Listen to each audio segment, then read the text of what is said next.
Wana po soka linga kenda toilette kaka senti to bonde na mi yo est-ce que yebi nzambe ona yebi nzambe oyebi nzambe solo okobika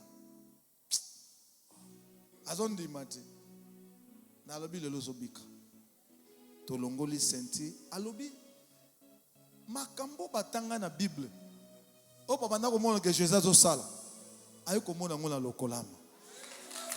Ah, beta maboko pona Jésus-Christ. Beta maboko pona Jésus-Christ.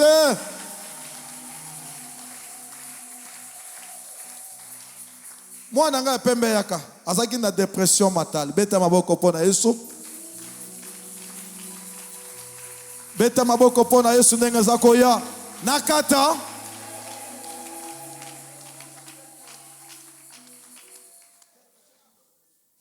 Amen. Ye abanda ko sambel pana la distinguée servante de Dieu. Maman la biso maman olangi. Amen.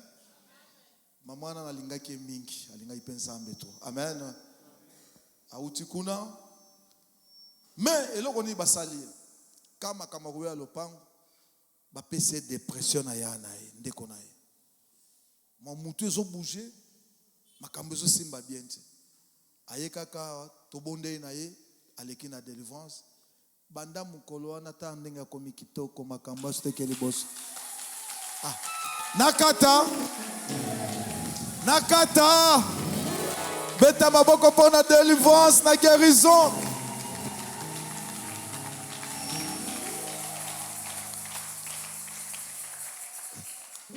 fesa miko yango na sali 12 ans 12 ans na koya aka perte ta mémoire. Toteka ka lupango papa biso na Kasavubu, totika na ya kauka. Ya na biso anaza mwana kota papa biso. Kotanga kombo na ete. Asengi mama aya kofanda na cèdre. Comme toza na ba locataire to pesi enda kwa chambre na salon ba wana msu totiki ba locataire. Nzoka nde ayaki nde na mission. Mama nda ebisinga bi ya na biso wana mama na ya za kobota te. Tant papa bisa balaka ya vaye poza mona 70 ndenga za iko bota te ana akenaka na ndaka nganga azwaka zemi wana na ndaka nganga na bi mama pona ni kasi yo nzima ka kovanda na biso donc malheur na nganyo se utaki epai na na pesi nzambe merci wa sala linga beta maboko pona Yesu nasomone sengo na yote nasomone sengo moto moko wate Yaka. Amen. Amen. Mukolomoko bayelinga mosi a papa Germain. Otelema kina nute? Beta mboko pona Yesu Christ. Bayelinga mosi a papa Germain. Bakene l'hôpital balobi abeli malade moko. Malade ni papa Germain tema. Malade wana izaka malade ya bapaka kokufa mémoire eza bien te. Nganabi mwasi ya Germain alinga ngai zambe moi tangala kufa me mwasa na bika amen papa na lobaki yango pona ebaike na kokufa te na ko amen beta mboko pona Yesu Christ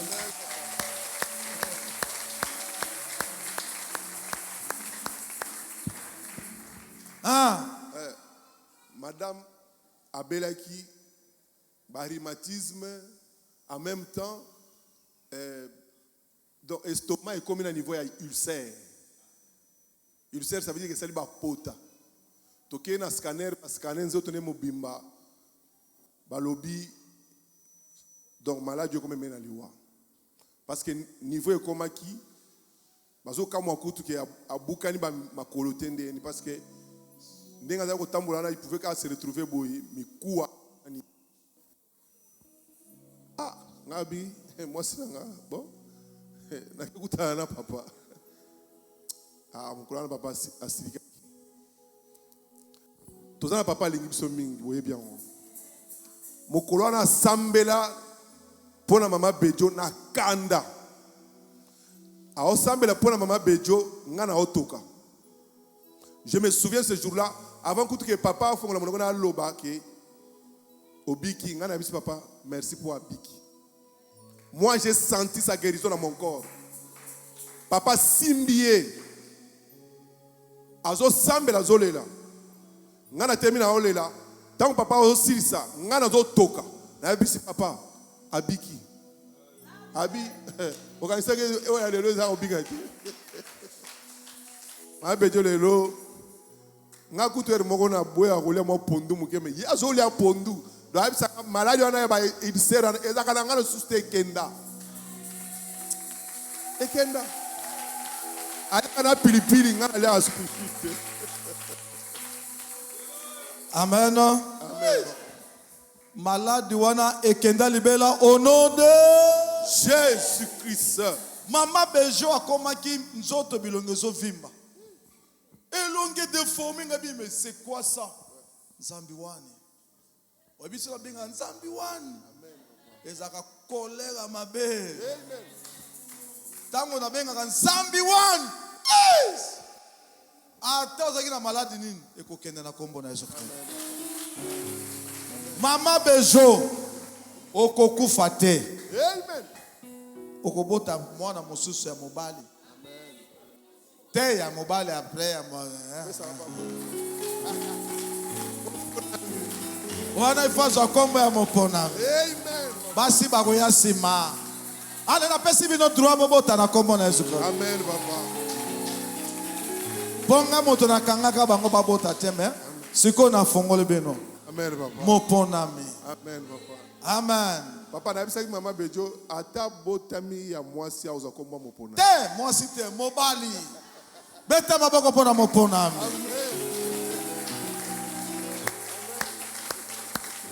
Amen. Est-ce que c'est ngwezali? Leo na suki nano amen. To pesa moko ya suka. Pesa mikoko to. Est-ce que zola nangai? Bien aimé, moi na nanga bozomona oyo. Zambé sale miracle moko, excusez. C'est le miracle. Oyo Nzambe sali bato babombaka te. Moi nanga oyo diable abebi saki. Akomisi clitoris na yenzoto ya basi. Et comment il combien de centimètres? 7 cm. 7 cm comme il kokita na CA. Soka lingi mobile fo mobile banga tala kaka mo sinzo to bimilo kwa mobile. Na lobi nzambe tozana nzambe. Abeta maboko pona Yesu. Beta maboko pona Yesu.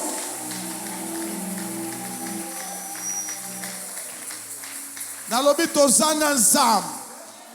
Tokozongi sa ndenge abotamaka. Osaka nango combien d'années? Je fais pendant 21 ans. Pendant 21 ans eloko wana. Do akomaka mal à l'aise. Okotambola ndenge. Azobanga. Mais na lobi tokosilisa yango. Beta maboko pe kenda na kombo na Yesu.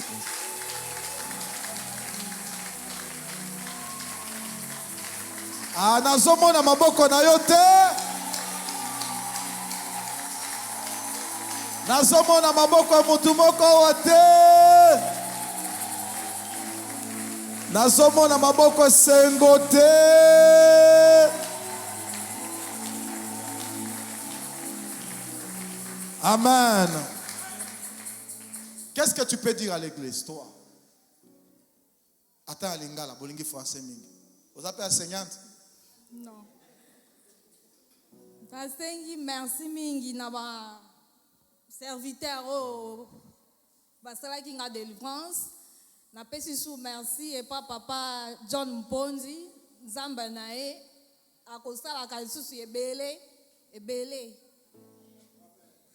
Siko bandeko na basepelaka ne okoma bien.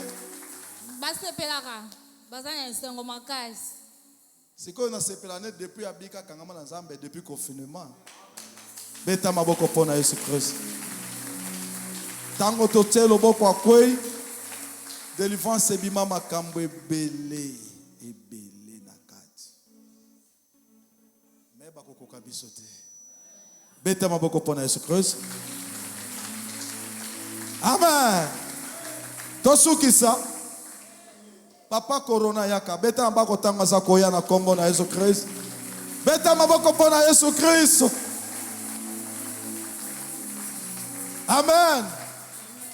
Papa na biso balobi azana corona ba tester ba signe ya corona ba kotsa hôpital ngabi yakawa de. Awa tolongola na ba corona. Beta maboko po corona za impact te.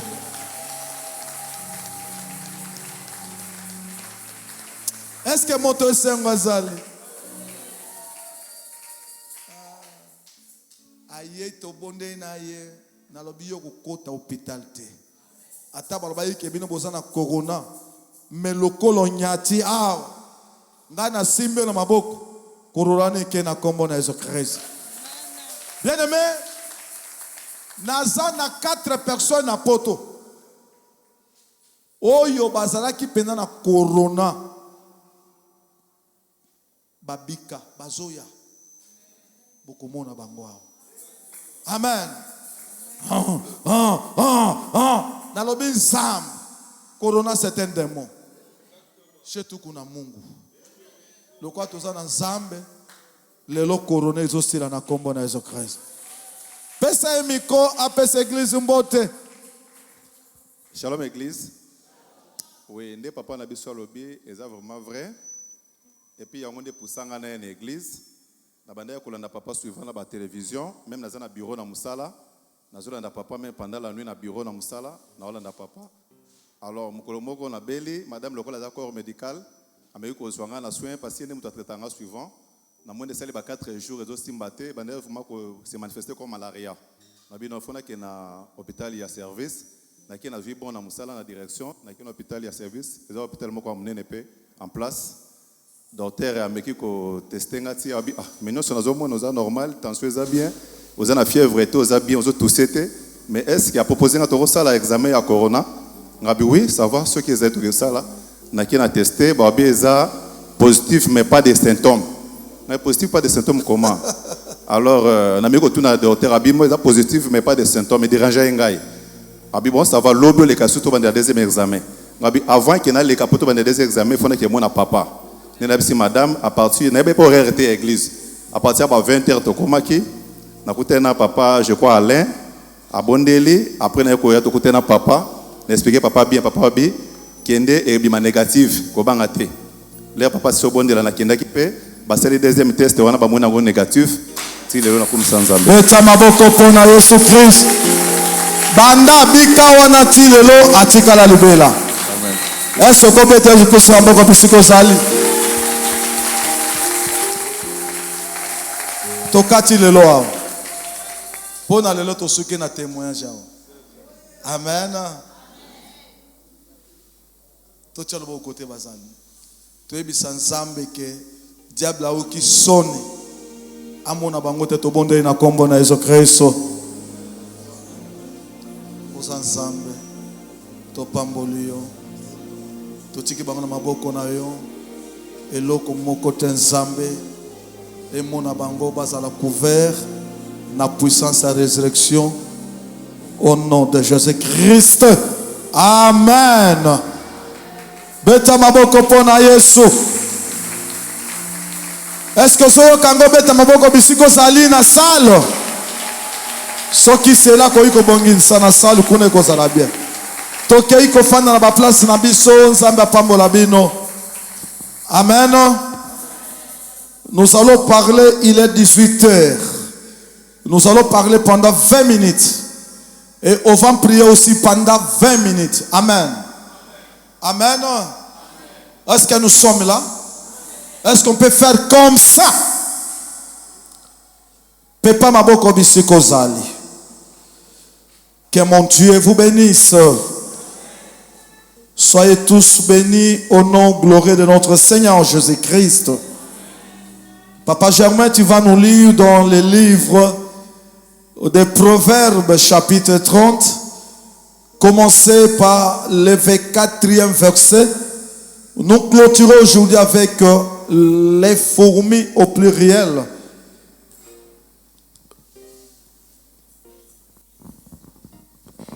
Nous lisons. Vous pouvez rester assis, il n'y a pas de problème. Nous lisons dans le livre des Proverbes, chapitre 30, Nous commençons par le 24e verset au nom de Jésus-Christ. Amen. Il y a sur la terre 4 animaux petits. Oui. Et cependant de plus sages. Cependant de plus sages. Les fourmis. Les fourmis. Peuple sans force. Peuple sans force. Prépare en été leur nourriture.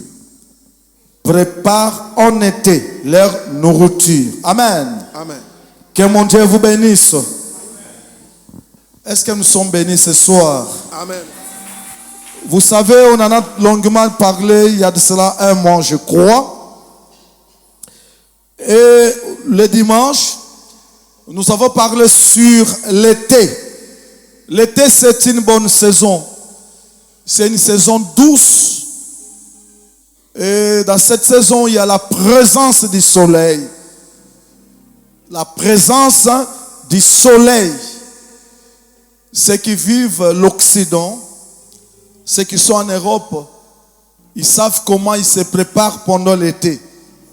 Il y a le printemps, l'automne, il y a encore quoi? Hiver, la 4e saison, c'est l'été. Et l'été, il y a la présence du soleil. C'est une période que beaucoup de gens se relaxent. Et cette période est caractérisée aussi par de longues journées. C'est-à-dire que Mukolo ezalaka molai mingi. Même vers 21h, 22h, il y a la présence du soleil. La Bible nous dit, les fourmis préparent leur nourriture en été. C'est-à-dire que c'est pendant le soleil. Ce n'est pas pendant l'hiver ou le printemps. Les fourmis préparent leur nourriture. Ils prennent des risques rien que pendant l'été. C'est-à-dire qu'au moment où le soleil est sorti, c'est pendant le soleil que les fourmis préparent leur nourriture. Et nous avons dit, on avait illustré un exemple. Il y a un exemple dans la Bible, dans le livre de Josué, chapitre 10, verset 12. Ma Bible dit, il y a eu 5 rois. 5 rois étaient réunis pour combattre les Gabaonites. Pourquoi? Puisque les Gabaonites avaient fait l'alliance avec les enfants d'Israël quand ils étaient de passage. Ils allaient à Canaan.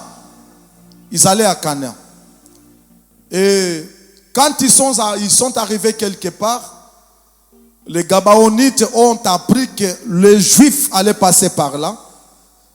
Ils sont allés faire alliance avec ce peuple. Pourquoi?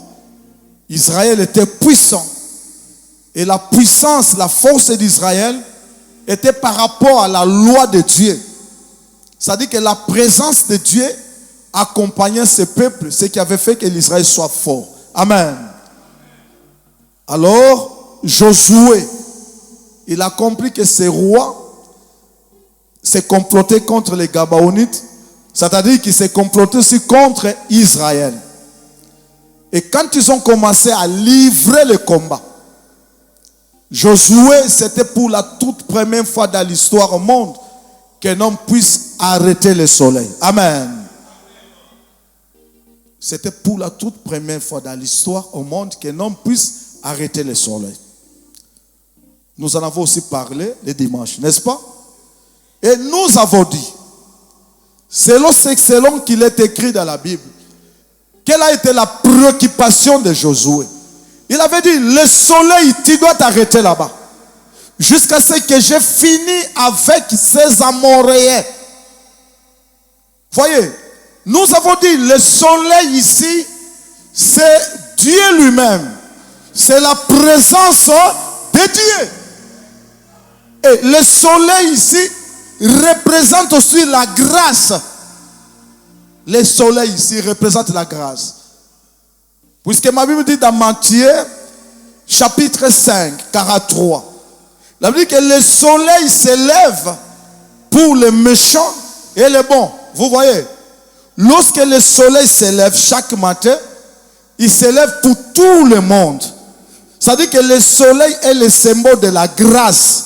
La grâce est venue pour tout le monde. La grâce est venue pour les méchants. La grâce est venue pour les sorciers. La grâce est venue aussi pour tous ceux qui craignent Dieu. Et on avait dit, Josué avait compris que sans la présence du soleil, je ne saurais pas mieux combattre. S'il faut gagner ce combat, il faut qu'il y ait la présence du soleil. Je vous avais dit, ces 5 rois que Josué a combattus ici, je dis bien les 5 rois, peuvent être aussi les maladies, les complications, les difficultés, les problèmes que nous avons dans nos maisons. Josué avait compris que sans la présence du soleil, je ne saurais pas gagner ce combat. Qu'est-ce que je dois faire? Il faut que le soleil soit arrêté. Et lorsqu'il y a la présence du soleil, mes ennemis seront vaincus. Alors je m'adresse à une personne ce matin. Je dirais bien ce soir, je ne sais pas qu'est-ce qui t'attaque. Qu'est-ce qui ne va pas dans ta vie? Si l'autre fois tu n'es pas parvenu, tu n'as pas eu gain de cause parce que tu n'avais pas arrêté le soleil. Je vous avais dit, imaginez-vous un jour, un homme a dit, je ne te laisse pas. Tu ne vas pas quitter ici jusqu'à ce que tu m'aies béni. Il suffit seulement que tu te décides, Seigneur Jésus-Christ, ma maladie, mes difficultés ont fait beaucoup d'années. Aujourd'hui, je t'arrête. Tu ne vas pas quitter. Tu me donnes la solution. Ta maladie va te quitter au nom de Jésus-Christ. Quel est ce problème qui est plus que notre Dieu? Et là, on est les 15 000 ambitions dans ces années. Exact. Et ça a chômage. Ce que l'obika que le long mot est il faut tuer pesanga musala. Ndima nanga kenzama ko peso musala na kombo na Jésus-Christ. Ce qui l'obika que moi okokendate. Bien aimé, c'est le problème de la détermination et l'engagement. Lorsqu'il y a la présence du soleil, ça dit que la grâce est là. Lorsqu'il y a la grâce, il faut bima, il faut loba, il faut tambola, puisque tu es couvert par quoi? Par la grâce. Lorsqu'il y a la grâce, il y a l'absence de la mort, l'absence des échecs et l'absence de la sorcellerie. Tika que grâce a accompagné bien dans combo de Jésus-Christ. Je lis dans la Bible un jour, c'est dans 2 Samuel chapitre 7, verset 3. Je suis pressé. Hein? Un jour, un homme, un roi dans la Bible, David, un prophète est venu lui dire, David, tu sais quoi? Parce que Dieu est avec toi. Tout ce que tu feras, tout ce qui monte dans ton cœur, fais-le et ça va s'accomplir. Pourquoi? Dieu est avec toi. Bien aimé, lorsque Dieu est avec toi, lorsque tu as arrêté le soleil, oyo nyonso za na motema nozo mata sala. Soko linga ke voyager. Quand ça mikana na ambassade. Soko zaka na musate luka musala. Puisque mo etelemi, ozo tambola na grâce makambe ko sala nini e kosimba. Tika ke makambe mutu moko simba na toko haleluya. Nazo ebisa moto moko nata ebisi David ko banga te. Oyo nyoso koloba. Oyo nyoso ko décider sala puisque ça pamba te osana nzambe longo. Bene me moto tambola na nzambe longo ba kokaka ko simba yete akozala kaka na différence. Ce qui bato bake na gauche ya kokena na droite pe na droite balobaki échec ezali et réussite ezaki kuna et kolanda ye na gauche te et kolanda na droite parce que azotambola na grâce. Tika ke ko bandalelo réussite tambola na bino. Victoire tambola na bino. Elonge tambola na bino. Chômage tika bino. Au nom de Josué alobi bitumba oyo na kobunda ngai moko te. Soki na bundi ngai moko na kokoka te. C'est pour ça que avec Dieu nous ferons. Est-ce que vous avez dit que vous avez exploit dans Zambé na poko alelo? Olingi commerce simba. Olingo resi na libala na yo. Olingo resi na voyage na yo. Kosala ngo yo moko. Osala ngo na nani. Beta maboko pona nzambe.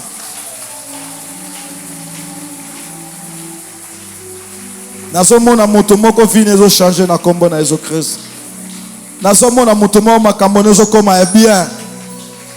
Josué a dit, le soleil, tu ne vas pas disparaître aujourd'hui, je t'arrête. Est-ce que qui peut arrêter le soleil ici? Qui peut arrêter le soleil ici? Est-ce qu'à nos jours, il y a aussi des Josué parmi nous? Il y a des Josué. Dieu n'a pas changé. Il est le même. Ndenga sala ki na Josué. Akosala pepo na yo. Lelo. Lo yipa kosala na bana na yo. Ah, moto moko ndimelanga men ko. Moto moko ndimelanga men ekota chocolat na kati. Moto moko ndimelanga men batia mwamba te me batia biscuit. Beta maboko pona men na bien.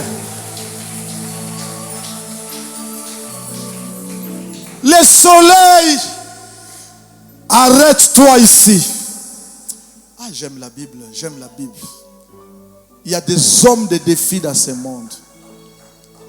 Dieu cherche une femme, un homme de défi ici, qui peut défier le monde. Qui peut défier le monde. Une femme qui peut déclarer que je dois arrêter avec la pauvreté dans ma famille. Je dois arrêter avec l'échec dans ma famille. Je dois arrêter avec le chômage. Je dois arrêter avec l'esprit de mort. Est-ce que tu peux arrêter le soleil là où tu es? Ne va pas seul. Seul tu ne sauras pas. Puisque l'homme a okokaté. Vous avez vu même dans le jardin d'Éden, lorsqu'Adam et Ève ont commis le péché, ils sont allés se couvrir avec les feuilles de figues. Mais ça les fait combien de jours? Les feuilles allaient se sécher. Mais il a fallu que Dieu descende, le soleil descende et qu'il tue le soleil, un animal.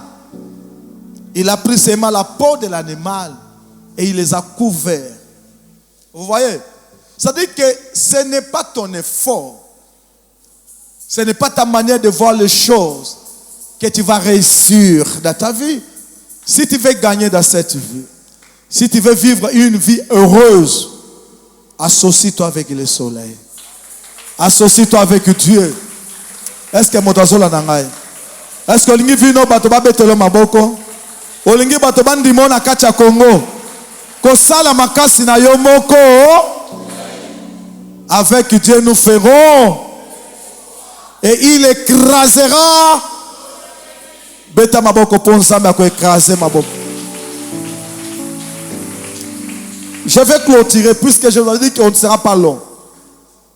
On a eu un problème sérieux avec le groupe, mais il a fallu une petite exhortation sur le soleil. Alors pour confirmer clairement dans la Bible, Papa Germain, tu vas nous lire dans Psaume chapitre 84, le 11e verset. Vous verrez, la Bible confirme que le soleil, ce n'est pas le mien nous. Le soleil, c'est Dieu. Amen. Est-ce que moi est Nzambe? Loba moi ibima na vie na ngai. Moi ibima na vie na ngai. Loba moi ibima na vie na ngai. Moi ibima na vie na ngai. Bien aimé, vous savez, s'il n'y a pas la présence du soleil, l'obscurité ne quittera pas. Est-ce que vous voyez bien? Bon, moi, une minute, moi, côté. N'est-ce pas? Vulgairement, moi, côté. Mon lit, le saïni, et bimi, et yé. Si quand tango soleil, yaka. Mon lit, le saïni, et kendaka. Tango zo tambo la sans zambe, et ça, le col la motosa na ténèbres. Ozo kanga Cédric, et ça, le col la motosa na ténèbres. Mais tango nzamba ye na vie na yo. Yeba ke nyonso tu oya molile sanini ekei les œuvres des ténèbres ezanini bokono kozanga milelo kotongama mais Paul eza présence ya nani ya nzambe. C'est pour cela babengi nzambe na biso aza la lumière beta maboko pona lumière du monde. Tu vas nous lire.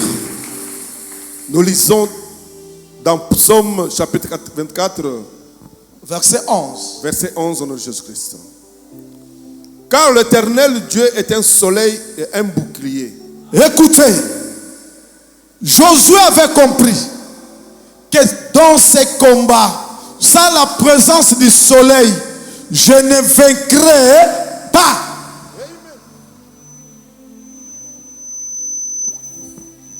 Dans mes démarches, dans mon travail, sans le soleil, je ne vaincrai pas. Est-ce que mon talent n'est na musala na ngai, na commerce na ngai, na liba na ngai, ceux qui na lingina longa, il faut na imiter nani Josué. Car le soleil, car l'Éternel est un soleil et un bouclier. L'Éternel est Zanan. L'Éternel babengaka motonyo sotute. Ce qu'on dit babengi Nzambe éternel, ça dit que c'est lui oyo azane bandela pesuka te. Il y a beaucoup de dieux. C'est pour cela Pharaon aussi s'appelait Dieu. Ah, nakata bweko, makamozo ya kaka. Nate ya mamuke. Pharaon aussi s'appelait Dieu. Mais lorsque Dieu a rencontré Moïse, il dit, lorsqu'on va te poser la question, dis aux enfants d'Israël, c'est l'Éternel Dieu qui m'a envoyé. C'est pour la toute première fois. L'Éternel Dieu. Qu'est-ce que signifie éternel? Oya silaka. Mopondi lobe ko sila ko kufa. Tango mosuba sai kindumba grâce ebunge limwe ekiti. Nako sala te na lobe exemple. Amen. Mais l'Éternel Dieu est un soleil. Osoyoka, l'Éternel Dieu azanani soleil. Ça dit que ceux qui va président baya, ceux qui va pasteur baya, bakokenda. Ça dit que tango mususu baye, moi Paul et monani, mais molile ko sanini e kokota. Mais nzambe ya yo, babengi l'Éternel azanani Paul. Ça dit que Paul oye silaka. Ah, beta maboko pona Paul silaka.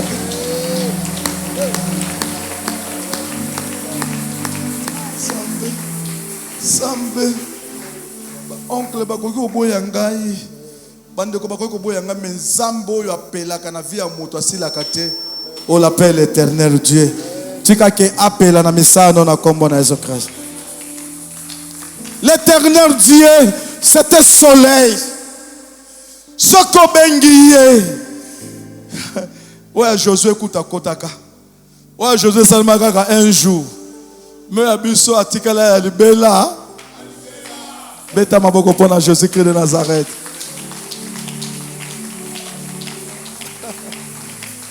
Moi était suspendu pour un jour.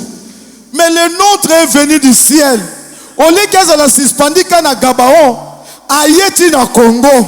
Azo ke neko lukayo, azo ya na Paul na ye.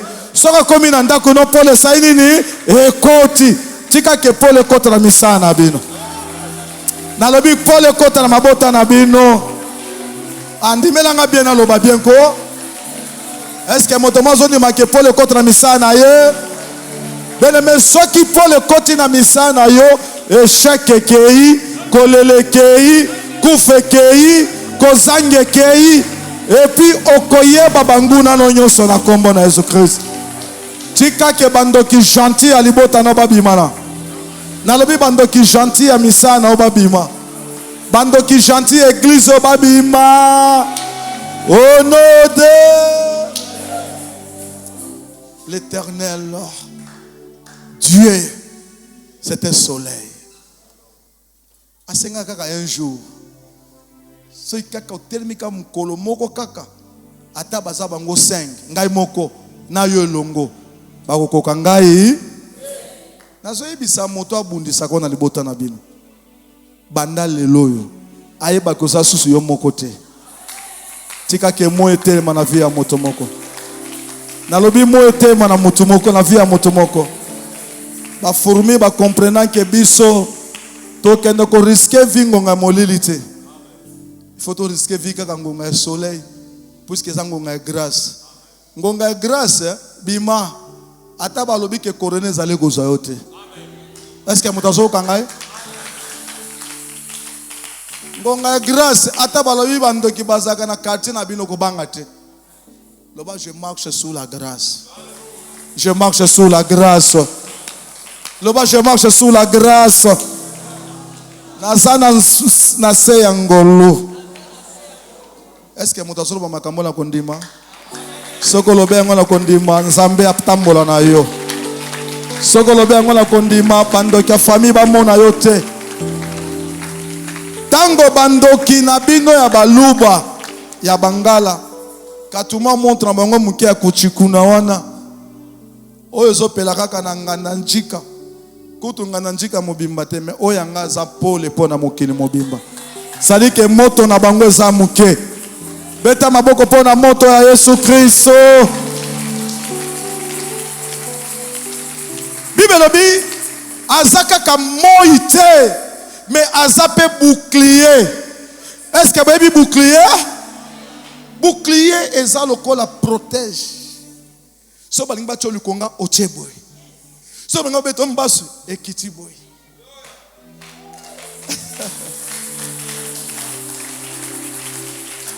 tia bouclier est-ce que so tia ngona kondima bandoki ya kati so balingi batia otie boy so balingi na gauche azongi boy so baboki ba flèche ye moko aye soki balingi baboka bom ye moko atie boy tika ke Yesu azala bouclier mpo na yo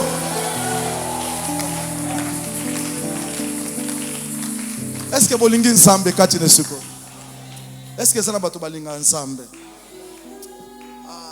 soki Yesu azaka bouclier na biso tende to kufa combien de bato bazala ke chèque na biso tango zolala soki bayebi so ba minduke yaka ezo yaka tout bouclier et ya gauche tout bouclier et ya botu bouclier et ya na motu bouclier tika ke bouclier tambo na motu mo kati na siko yango soko sana nzambe kobanga te soko denda soko seka so batno na seka eza sous l'onction de la Jésus Christ. Est-ce que moto azola na ngai est-ce que moto moko seka kati na sala o seka tango zo seka pe bozwi zo kota na vie na yo seka o seka kala calcule à $500 bomio mutu seka pour calculer le kina mutu mukona kozwa $500 il faut na koma kosala mombonga Brazzaville okuta seka muke ko sauter mbara moko na kombo na Jésus-Christ. Est-ce que motazo kama kamboyo oyebi na sola gina papa Shango Paul bana mingi ba comprendre histoire ya mandragore. Est-ce que osomona wapi yo koni elanga ya ba blé ok donc récolter blé mais okoma kuna ezu mandragore oso que tu mandragore na blé mandragore za rechercher za produit mo za la rater. C'est-à-dire quoi? Lorsque tu es en train d'imaginer d'avoir $1000, mais Dieu te voit déjà $250,000. Ah, tika ke kokisama na vie ya moto moko. Ozo calculer moi le pango monda kwa studio. Mais Dieu te voit dans le pango za na piscine na kati na kombo na ezoka. Ah, beta maboko ko ndima makambo yo. Nazomona mena mutu moko bien te.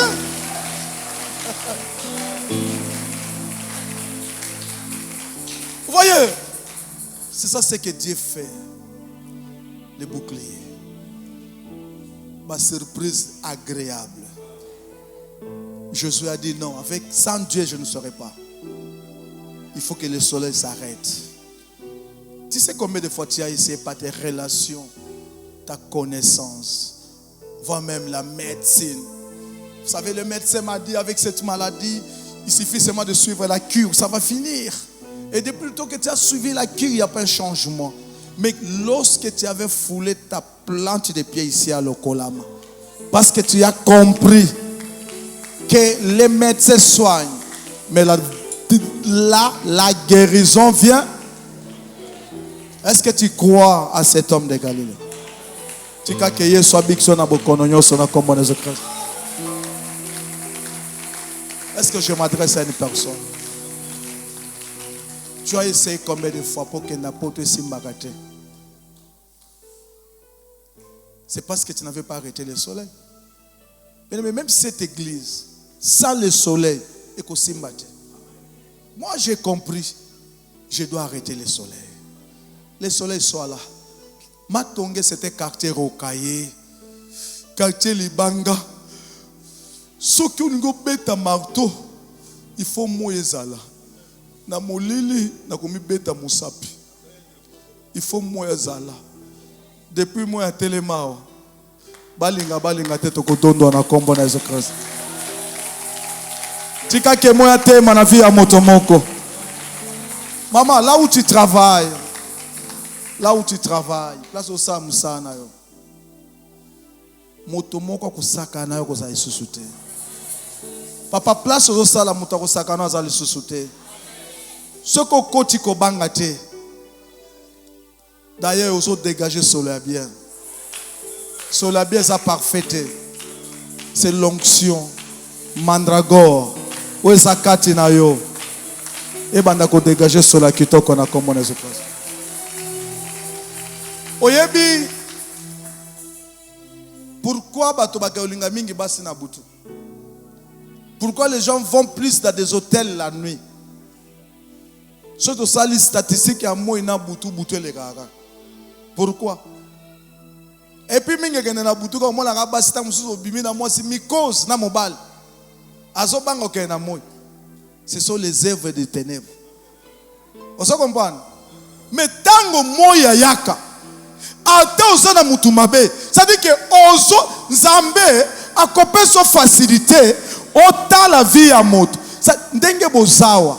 Yeba ke na yeba ka bandoki tu bazawa. Ça je vous le dis. Je le vois même dans la salle. Et ça me dit rien.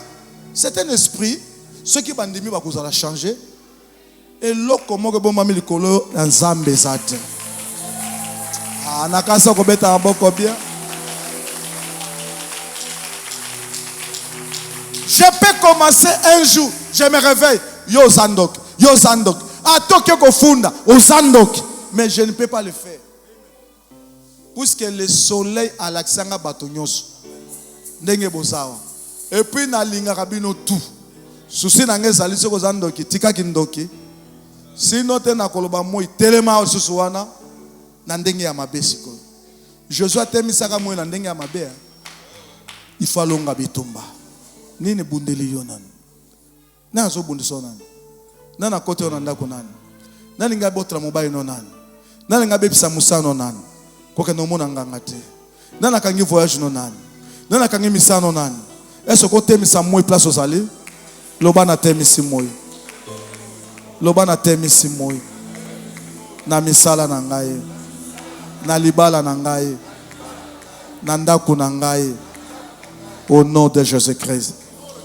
Kandengo solo babandoki bazoki mana kombo na Jésus.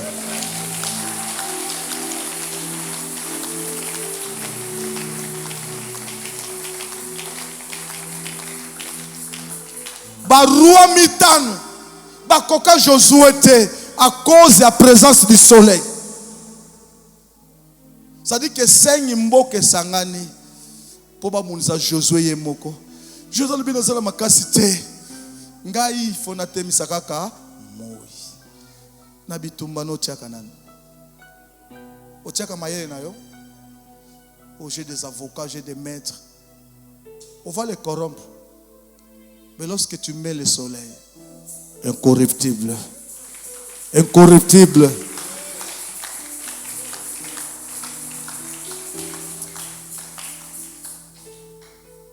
Olingo longa la vie na yo. Olingi vino échanger. Olingo sa moto munene. Olingi balobela yo. Temisa moi na vie na yo. C'est pour cela qu'il y a un chanteur Congo. Bonangai moi etelemi. Namboka na Congo moi etele. C'est ça. Lokola José Bandeko atelemi saki moi. Est-ce que tu aimes moi na vie na yo te? Ah, temisa moi. Temisa moi. Temisa moi. Zambe bongwani te. Nanza bushikia bu Mungu na bandiko ka Nzambe. Yes. Na bandiko ka Nzambe. Bien-aimé, qu'est-ce qui est au-dessus de notre Dieu?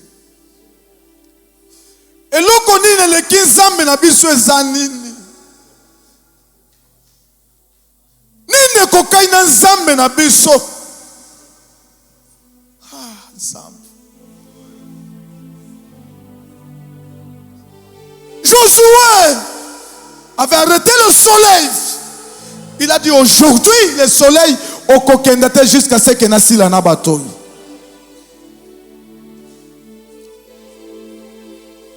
Likamoni ne kanga vino ezani. Est-ce que le loko yiko sila te? Nazo ebisa yo olingo linga te. Nazo mona moye wana.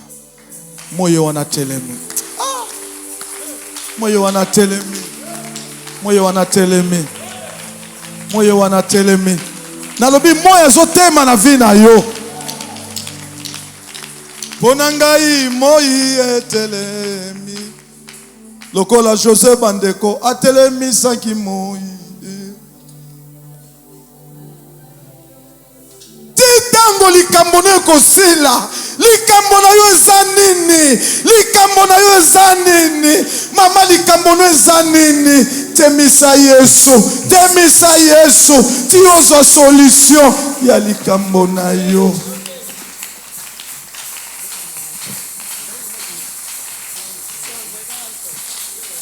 Atale kelika yo yo. Nakobanga nanga eloko te. Sambe. Sambe.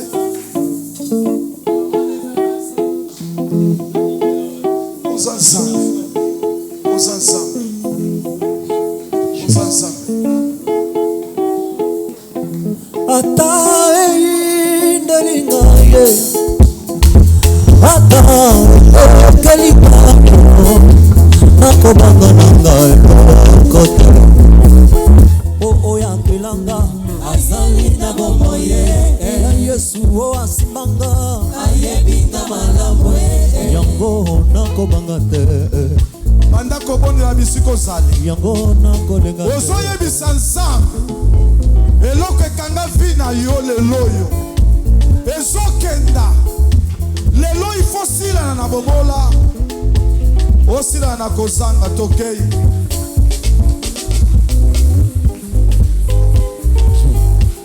Alléluia. Bonangai moyi etelemi. Bona Congo moyi etelemi. Banda kobonela bisiko zali. Atelemi saki moyi. Banda kobonela bisiko zali. Kosila. Wanande moyi nangaye kotabola. Wanande moyi nangaye kotabola.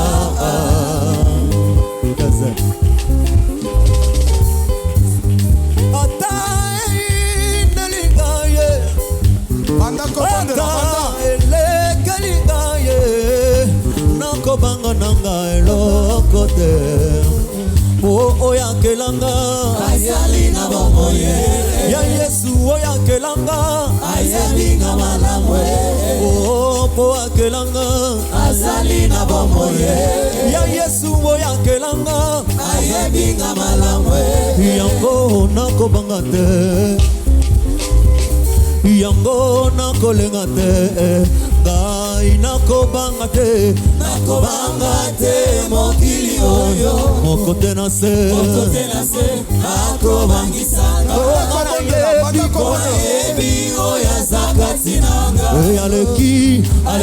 biloko nyonso na se na nguya koleba nzambe te moninga kobanga te moninga Caleb banda kobondela tozali kokima mango na montre ya nzambe kasi na montre ya bato ya mokili te ezali lokola nde mboto kobeta na terrain ezali lokola nde mboto kobeta na terrain moto na moto akoki mpe kozala na sifle na ye kasi sifle oyo bato bateraka miso ezali sifle ya libite oyo aza na kati ya terrain Yesu soki osifle te Mathieu kosila te ya Yesu soki olobi te Mathieu kosila te na bomoi nanga soki osifle te Mathieu kosila te ya Yesu soki osaki te Mathieu kosila te alibi te bomoi nanga Yesu mwana na Nzambe yene ayebi kino ntango machi ekosila elonga nanga ngai azali nakobanga na ngai elongo te akotika te nayoka soni liboso ya banguna akozala na ngai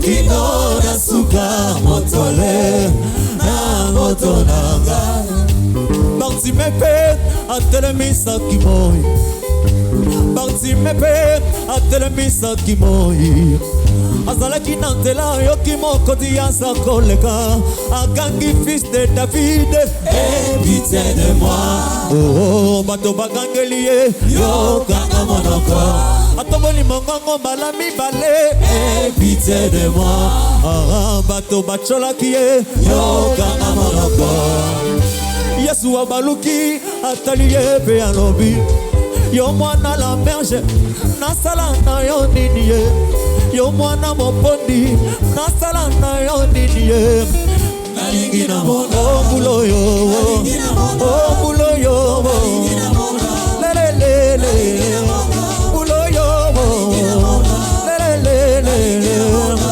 oh elonga nanga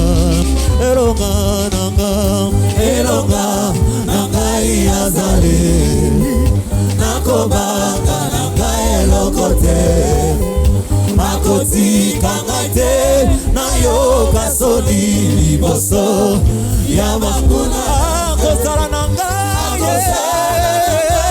kino na suka motole na nzoto na ngai soki Bartime ayokaki maloba ya bato belemisa Bartime elingaki komona to soki Bartime ayokaka maloba ya fule belemisa Bartime elingaki komona to sokoza na likambo luka bazali na Nzambe sokoza na likambo luka paster mopondi tokota na chambre na yo chama bolongo na se waka miso likolo otelemisela moi ye bongo soki moi atuni yo nasala na yo nini ye nalingi na mona olelelele olelelele olelelele nakelase na ngao lelelele obulo yo bulo yo obulo yo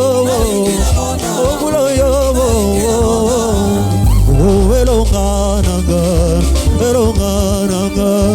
elonga nanga azali nakobanga nanga eloko te akotika te nayoka soni liboso ya banguna akozala na ngai kino na suka motole na moto na ngai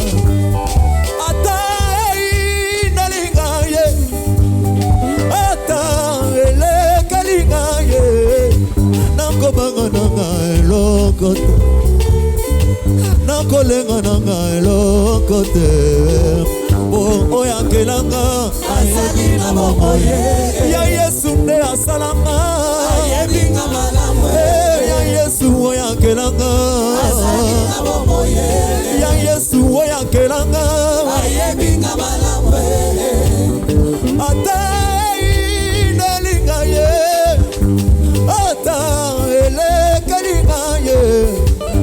kolenga nanga eloko te nakobanga bandoki ya fami pete po oyankelanga azali na bomoye ya Yesu oyankelanga ayebi na malamu yango nakobanga te ngai nakobanga te mokili oyo moko te na se akobangisanga konga na yebi oyo aza kati nanga aleki biloko nyonso na se na nguya kolepa nzambe te moninga kobanga te moninga tozali kokima mbango na montre ya nzambe kasi na montre ya bato ya mokili te ezali lokola ndembo tokobeta na terrain ezali lokola ndembo tokobeta na terrain moto na moto akoki mpe kozala na sifle na ye kasi sifle oyo bato bacelaka miso ezali sifle ya libite oyo aza na kati ya terrain Yesu soki asifle te ya Yesu soki alobi te o Yesu soki asifle te situation nanga soki olobi te alibita bomoi nanga Yesu mwana na Nzambe yenda yebiki no ntango mache kosila elonga nangai azali nakobanga nanga eloko te akotika ngai te nayoka soni liboso ya bambuna akozala nanga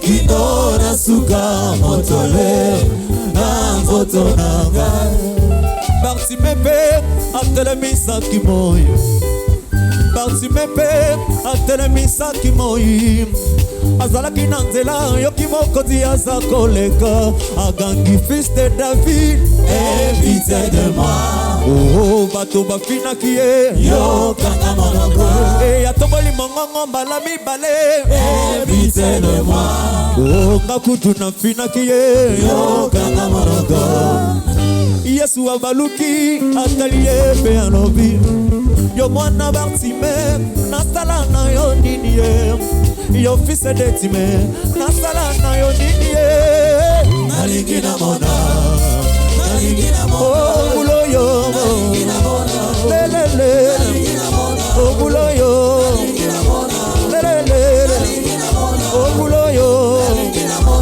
lelele obulo yo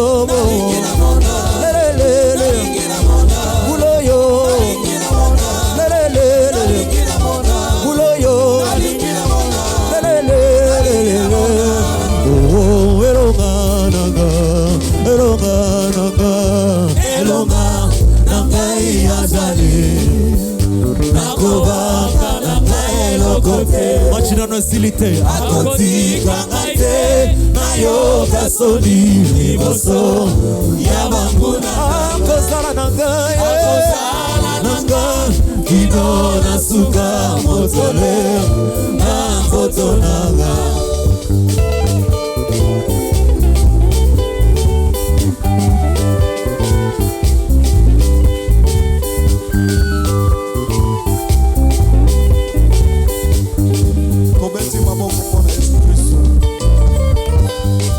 beta maboko makasi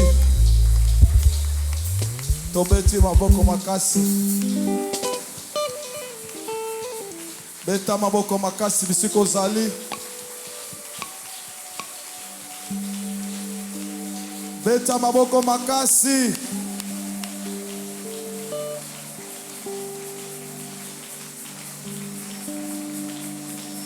amen. Nzambe apambola fe na biso José Nzita qui avait compris que le soleil c'était Jésus-Christ. Alobi Bartime pe atelmisaki moi okoleka te okokenda te jusqu'à ce que namona nazolinga likambo ya moto moko soleil apesa solution na poko alela. Est-ce que moto azwi solution na poko alelo? Tellement le colobi c'est qu'on zali tout ça déclaration. Maman fanda ozobela sozo kabiete. Loban Zambe. Zambe. Oui bien tout ça ka hymne national. Loban Zam. Zambe. Nandimi Sami. Nandimi Sami. Kobanda lelo. Kobanda lelo. Pole koti. Pole koti. Na misala na ngai. Na misala na ngai. Na vie na ngai. Na vie na ngai. Au nom de Jésus-Christ. Loban Zam. Zambe. Nandimi Sami. Nandimi Sami. Kozanga. Kozanga. Échec. Échec. Ekei. Ekei. Au nom de Jésus-Christ. Beta maboko pona Jésus-Christ.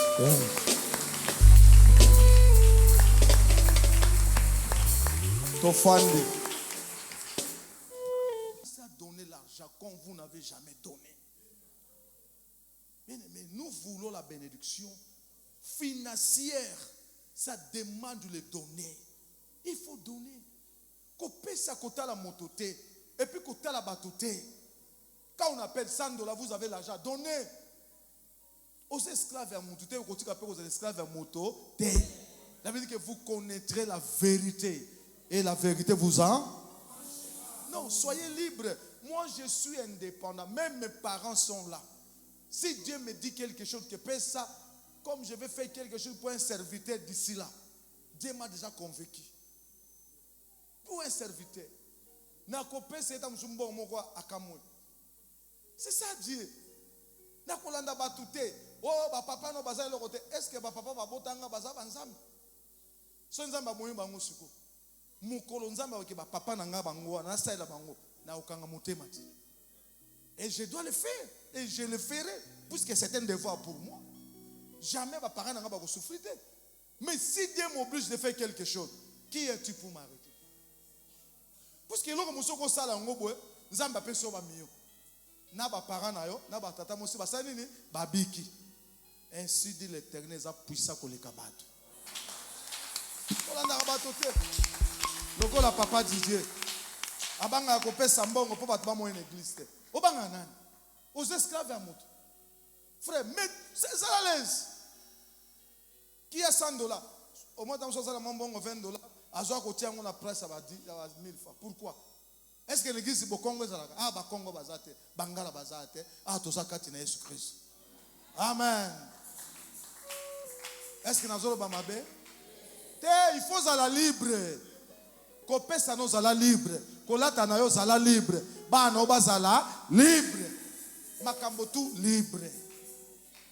Non frère, tozo sala orgueil te. Ko pesa pesa ko évangéliser. Je vous ai donné mon exemple. Je suis allé un jour avec papa Walesa na quoi j'étais avec maman Nassi, n'est-ce pas? Côté on a betaka van na bet ses concerts. Didier Mayemba Bimerabi, là j'avais déjà donné $2500. Oh, nani ya kopesa mbongo watala kaka na gagner église moko boye na temika ba pesi 5000 bon. Ah ouais, c'est pas na Walesa. Walesa papa la ngazo tala ba kasaye wana. Ngabino boza na diamant menga na zana Yesu. Abeta maboko na lobako. Wana pesa ki 2500. Ça, je l'avais fait à Kinzambete. Nasalaka pona défendre père nangai. 5000 moto azate. Didier Sisi Maloba. Ako église awale ça. Eko suka ndenge ni. Na pesa ki 2500. Ah, na wele ki pa avant ndenge ni za. Makambo esiko ngabo ngawana. Na temi susu. Là, j'avais défendu le ministère de mon père. Est-ce que Léon Azanga Rambon? Mokolomoko na croisade de papa Wale Sabengi, papa Moko, grand pasteur, n'est pas bien un grand pasteur. Aïe, oh, il y a Asenga Rambon. Croisade du Mounene Bonga Senga. Qui peut donner $1000 ici? Il a dit, tiens, $1000 Kai. Nara Motale Bosso. Il y a $5000. Moi, je donne $10,000. Et puis on appelle ça $10,000 na kona kombo na jiko.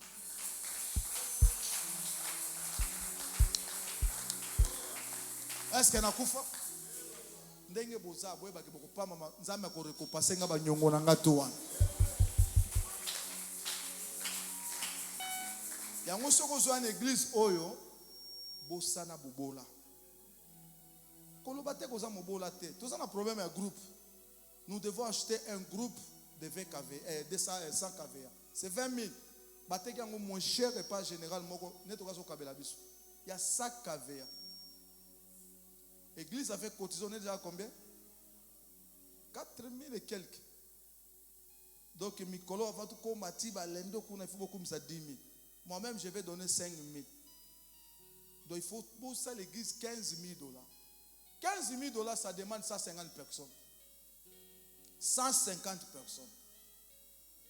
Mon tabi qui a coupé ça 100, 100, 100, 150 personnes. Tout ça, il y a 15 000 coquilles. Mais ce qui est 100 $, nous devons faire. Teka lipapa na yo, teka elamba, teka nyoso, tu pesa nzambe. Nzambe atikela kana nyongo ya moto, te. Bon meka nzambe oyo. Et puis ceux qui nzambe répondre yo te, wana nzambe te. Amen. Beta maboko pona Yesu Christ.